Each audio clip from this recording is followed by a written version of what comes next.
Lamplight Audiobooks presents The Girl from the Docklands Cafe by June Tate. Narrated by Aoife Mcmahon. Chapter 1. Southampton, 1912. Jessie McGonagall was a hard woman. Everybody said so. She did indeed have attitude. You only had to see her walk down the street to notice her, with her vibrant red hair, her tall stature, and the way she strode out with such confidence, her long skirt swishing, her shawl draped around her shoulders. "Don't mess with me," was the message she gave out without speaking a word. Her neighbours were careful not to cross her, and those who had been foolish enough to do so soon realised that they'd made a serious mistake. Her red hair and Irish heritage was a force to be reckoned with in any altercation. But if she was your friend, she would walk through fire and water to defend you. Young Daisy Brown would attest to that.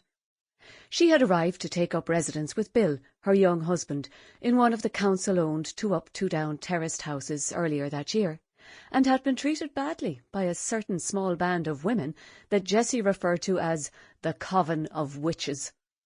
There were 3 of them, who spent much of their time causing trouble through their spiteful gossip. They had ganged up against poor Daisy, making her life a misery, commenting about her old clothes and the torn but clean net curtains at her window. Until one day when Jessie happened upon them, where they had cornered Daisy and were berating her. Jessie, infuriated by their cruelty and seeing the girl in tears, interceded. "Well, I can see that you bitches have found another victim. Haven't you anything better to do? You, Emily Coates, would be better spending your time cleaning that shithole of a house. You can smell the filth just walking past the door, and a good wash down yourself wouldn't come amiss. And you, Iris Jones, you would be a nicer person if you kept off the gin.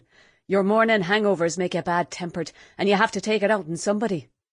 And as for you, Betty Barnes, what the hell are you doing mixing with these 2 old biddies when you have a mind of your own I'll never understand? Well, let me tell you all."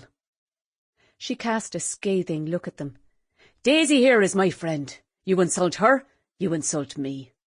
Do I make myself clear?" No one dared to answer. "Good." She took Daisy by the arm and walked her away to her own house, opened the door and ushered the girl into the living room.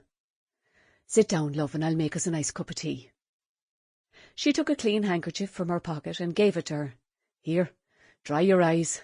Those bitches aren't worth the salt in your tears." Leaving the girl to recover, Jessie filled the pot. Sample complete. Ready to continue?